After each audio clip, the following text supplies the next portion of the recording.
mind-blowing, not only because it was thought at the time Antarctica was first reached by humans, in 1820, hundreds of years after the suspected age of the skulls, but also because they were elongated with giant craniums, leading some commentators to claim they could have been the remains of aliens who visited Earth.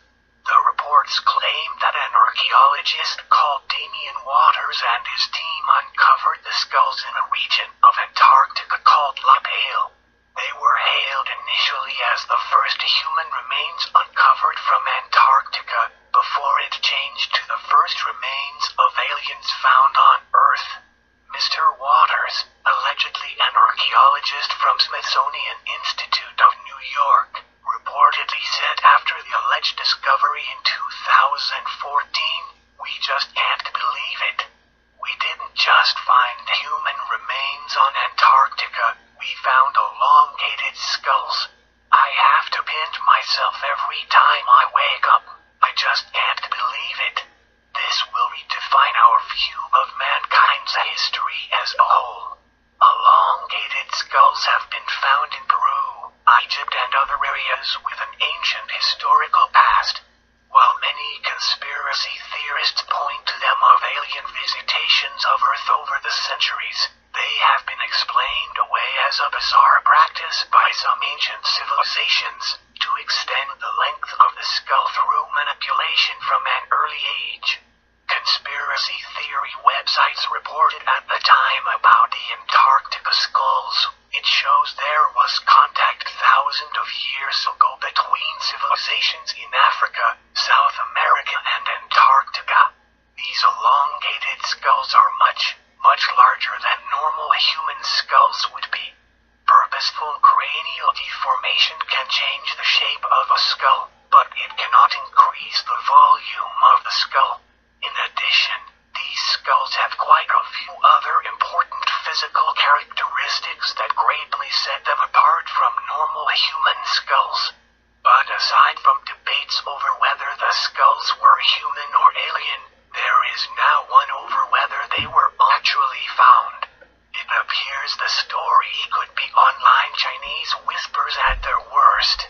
Skeptical website www.skeptophilia.blogspot.co.uk researched the origins of the story after becoming suspicious of the alleged comments made by Mr. Waters. The report said, "Well, first, I have a hard time imagining a scientist in a press conference telling the world how he has to pinch himself when he wakes up because he's so excited. Secondly, there seems to be no region called La Pale in Antarctica. Pale is French for straw, something I haven't seen much of in photographs I've seen of Antarctica, so it's a little hard to see why someone would name a place down there La Pale." Skeptophilia went on to say it found no record of a Damien Waters, who works for the Smithsonian, other than in stories about these alien skulls. The website said, "I suspect that he was made up, along with the skulls and La Pale and everything else about the story." The report added, "It's a shame, really. Given the cachet that Antarctica has, it would be cool if there was some kind of weird mystery down there, or at least something other than penguins and leopard seals and high winds and a crapload of ice. So it appears the whole thing was an elaborate hoax. But that doesn't appear to stop die-hard believers." Scott Seawaring, editor of UFOSightings.daily.com, blogged about the story today. He wrote, "Aliens in Antarctica. Not so far-fetched actually. Antarctica's climate has changed a lot every 10,000 years. So yes, it's easy for an alien culture to live there and not freeze to death. Sure, it's unusual that elongated skulls were found, especially since there have been many such discoveries in